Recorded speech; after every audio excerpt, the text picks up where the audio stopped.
Hi, and welcome to a very special Christmas edition of We're Reading Virtual Storytime. We're going to read the story, The Polar Express, by Chris Van Allsburg, which won the Caldecott Award in 1986. And then we're going to make a Polar Express themed paper plate snow globe. I hope you enjoy the story time. The Polar Express by Chris Van Allsburg, winner of the Caldecott Medal in 1986.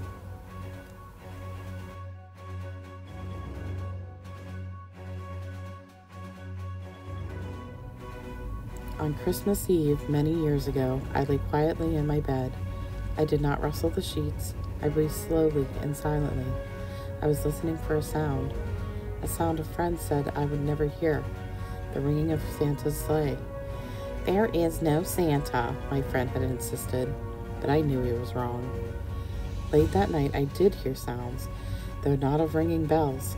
From outside came the sounds of hissing steam and squeaking metal. I looked through my window and saw a train standing perfectly still in front of my house. It was wrapped in an apron of steam. Snowflakes fell lightly around it. A conductor stood at the open door of one of the cars. He took a large pocket watch from his vest and looked up at my window. I put on my slippers and robe. I tiptoed downstairs and out the door. "All aboard!" the conductor cried out. I ran up to him. "Well," he said, "are you coming?" "Where?" I asked. "Why, to the North Pole, of course," was his answer. "This is the Polar Express." I took his outstretched hand, and he pulled me aboard. The train was filled with other children, all in their pajamas and nightgowns. We sang Christmas carols and ate candies with nougat centers as white as snow. We drank hot cocoa as thick and as rich as melted chocolate bars. Outside, the lights of towns and villages flickered in the distance as the Polar Express raced northward. Soon there were no more lights to be seen. We traveled through cold, dark forests where lean wolves roamed and white-tailed rabbits hid from our train as it thundered through the quiet wilderness. We climbed mountains so high it seemed we would scrape the moon, but the Polar Express never slowed down. Faster and faster we ran along, rolling over peaks and through valleys like a car on a roller coaster. The mountains turned into hills, the hills to snow-covered plains.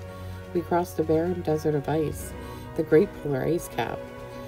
Lights appeared in the distance. They looked like the lights of a strange ocean liner sailing on a frozen sea. "There," said the conductor, "is the North Pole." The North Pole. It was a huge city standing alone at the top of the world, filled with factories where every Christmas toy was made. At first we saw no elves. "They are gathering at the center of the city," said the conductor. "That is where Santa will give the first gift of Christmas." "Who receives the first gift?" we all asked. The conductor answered, "He will choose one of you." "Look!" shouted one of the children. "The elves!"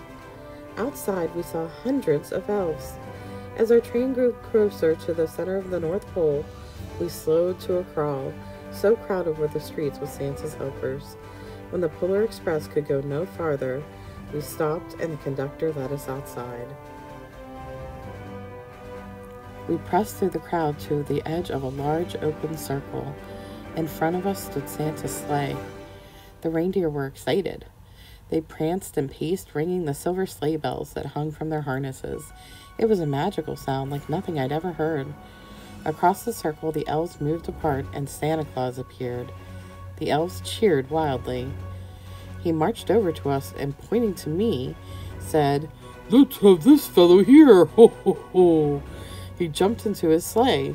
The conductor handed me up. I sat on Santa's knee, and he asked, "Now, what would you like for Christmas?"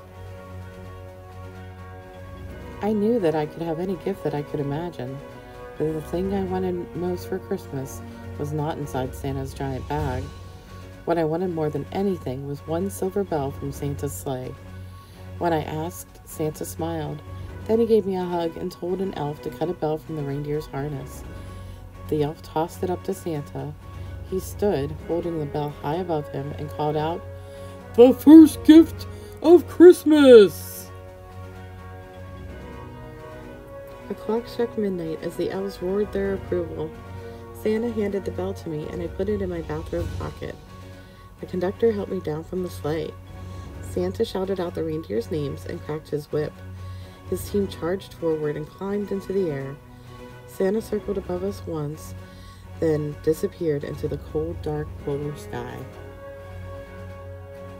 As soon as we were back inside the Polar Express, the other children asked me to see the bell. I reached into my pocket. The only thing I felt was a hole. I had lost the silver bell from Santa Claus's sleigh. "Let's hurry outside and look for it," one of the children said. But the train gave a sudden lurch and started moving. We were on our way home. It broke my heart to lose that bell. When the train reached my house, I sadly left the other children. I stood at my doorway and waved goodbye. The conductor said something from the moving train, but I couldn't hear him. "What?" I yelled out. He cupped his hands around his mouth. "Merry Christmas!" he shouted. The Polar Express let out a loud blast from its whistle and sped away. On Christmas morning, my little sister Sarah and I opened our presents. When it had looked as if everything had been unwrapped, Sarah found one last small box behind the tree. It had my name on it. Inside was the silver bell. There was a note. "Found this on the seat of my sleigh. Fix that hole in your pocket. Signed, Mr. C." I shook the bell. It made the most beautiful sound my sister and I had ever heard. But my mother said, "Oh, that's too bad." "Yes," said my father, "it's broken." When I'd shaken the bell, my parents hadn't heard a sound. At one time, most of my friends could hear the bell. But as years passed, it fell silent for all of them. Even Sarah found one Christmas that she could no longer hear its sweet sound. Though I've grown old, the bell still rings for me, as it does for all those who truly believe.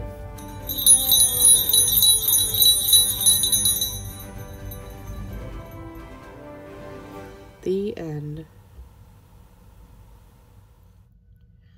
Okay, so to make our Polar Express snow globe, we need a few things. Templates.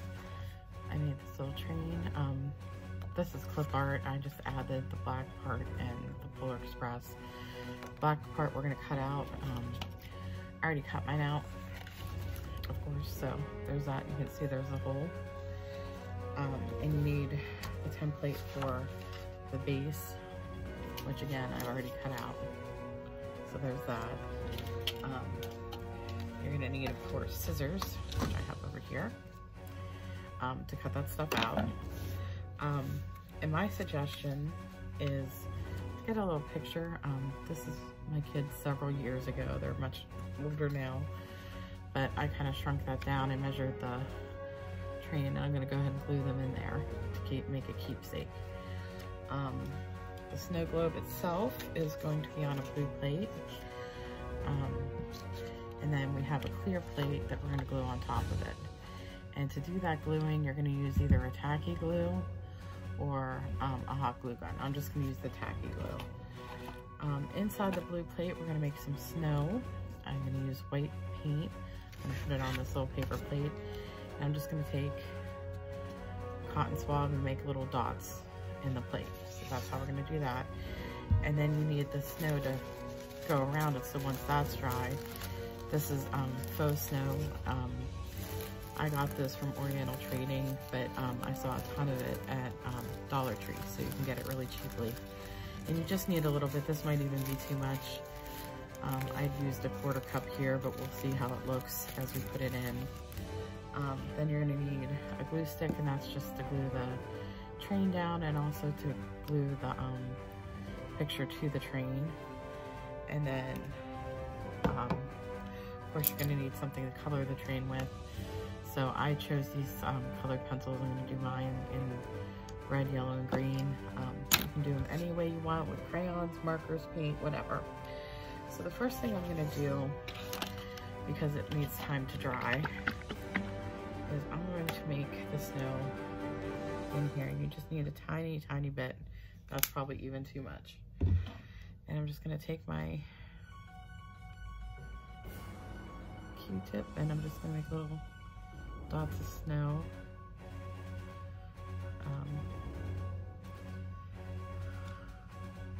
Just randomly. You could also wait and glue the train on first, figuring you can put snow on the train. I figure the little styrofoam faux snow is going to accomplish that for me. So, and just remember that more of it's going to be covered than not, so make sure you get some near the edges. You know, I'm going to put a few up in here. I don't know if you'll actually see them or not with everything, but the tacky glue does dry clear and we have a clear plate over top, so maybe it will work. See, I don't know if you've noticed, which I'm sure you have, but I find these ideas and a lot of them are on Pinterest and they work, so I figure they'll work for me. So you get me testing these guys out in real time, because I just hate to waste materials, and if it's really bad I just would change the craft, but whatever. So that's done. I'm going to put this aside to dry, and I'm just going to get rid of this little paint thing. Got a tiny bit on there. And then the next thing we're going to do is paint the templates, or I'm sorry, not paint them. I'm going to color them with colored pencils. So if you, now this part will probably be covered up. It'll probably be glued to the back of the plate, but you might want to color it just in case. So here we go.